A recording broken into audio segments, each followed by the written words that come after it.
নমস্কার বন্ধুরা, সবাইকে স্বাগত। আশা করি সবাই ভালো আছেন। আমি একটি নতুন মাছের রেসিপি নিয়ে চলে এসেছি, ভোলা মাছের কালিয়া। তার জন্য একটি ভোলা মাছ নিয়ে নিয়েছি, মাছটিকে 3 টুকরো করে নিয়েছি।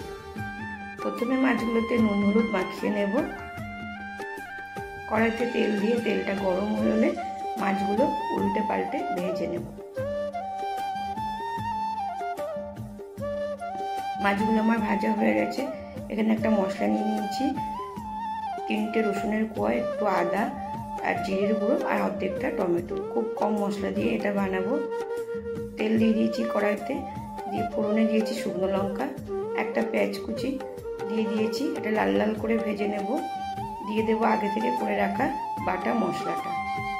মশলাটা দিয়ে কিছুক্ষণ কষিয়ে নেব।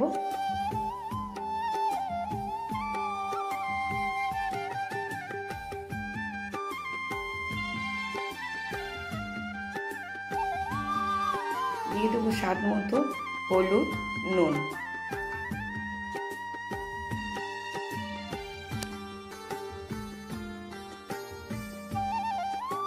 দিয়ে দেবো লঙ্কার গুঁড়ো। দিয়ে মশলাটা ভালো মতো করে কষিয়ে নেব। মশলা থেকে তেল ভাসলে দিয়ে দেবো মিক্সিটা ধুয়ে একটু জল দিয়ে দেব। আবারও কিছুক্ষণ মশলাটা কষিয়ে নেব।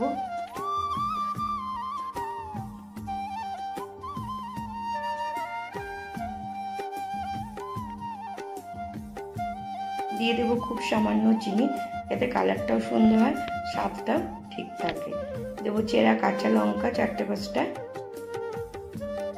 দিয়ে উপরে তেল ভাসলে দিয়ে দেবো আমি পরিমাণ মতো জল।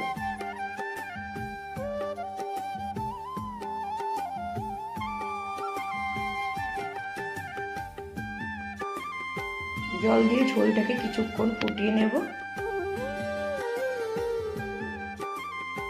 ঝোলটা ফুটে ঘন হলে মাছটা দিয়ে দেবো। মাছটা দিয়ে আরো কিছুক্ষণ ফুটিয়ে নেব।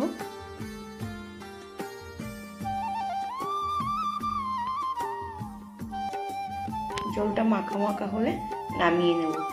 তাহলেই আমার রেডি হয়ে যাবে ভোলা মাছের কালিয়া। সব শেষে ছড়িয়ে দেবো ওপর থেকে ধনেপাতা কুচি।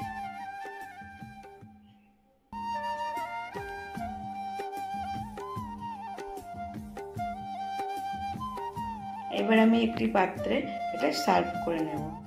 দেখুন বন্ধুরা, আমার ভোলা মাছ রেডি। আপনাদের কেমন লাগলো প্লিজ কমেন্ট করে জানাবেন।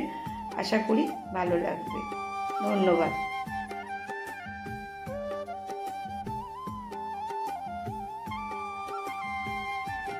এই রান্নাটা খেতে খুব অসাধারণ লাগে।